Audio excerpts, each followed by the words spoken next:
Финансиската моќ на Пари Сен-Жермен го стави францускиот клуб во центарот на сите трансфер шпекулации. Со доаѓањето на паркот на принцовите се поврзуваат речиси сите фудбалски ѕвезди, но според спортскиот директор на клубот Леонардо, имињата кои се поврзуваат со ПСЖ во моментов се само медиумски шпекулации, бидејќи клубот не испратил официјални понуди. Никогаш не сме доставиле понуда до Роналдо, и исто така не сум слушал ништо за Руни и Кавани, изјави Леонардо. Не ја исклучува можноста да пристигне големо име, но само доколку ни се укаже можност. Секако дека ќе го засилиме тимот со цел да направиме добар баланс и да бидеме покриени на секоја позиција. Ми се допаѓа идејата да видам како топ француски фудбалери се враќаат во француските клубови, но не мислам на Бензема, можеби Насри, Рибери и Кабај, со кои се уште францускиот клуб нема остварено контакти за било какви трансфер понуди.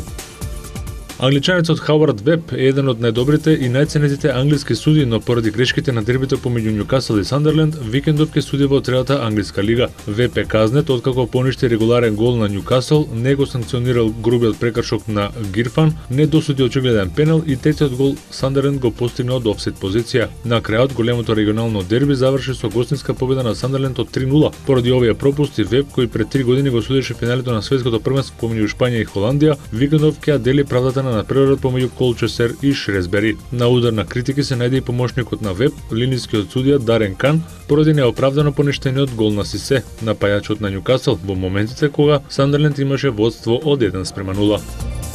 Аерофлот, руската авиокомпанија, ќе биде нов спонзор на Манчестер Юнајтед. Договорот би требало да биде потпишан летово, а иако не се наведува висината на спонзорскиот договор, јасно е дека Аерофлот ќе учествува со неколку десетици милиони фунти. Аерофлот е авиокомпанија чиј мнозински сопственик е руската влада, а во Юнајтед ќе го наследи сегашниот официјален авиопревозник Turkish Airlines. Договорот не ги обврзува фудбалерите на Юнајтед да ги користат летовите на оваа компанија, освен доколку патуваат во Русија.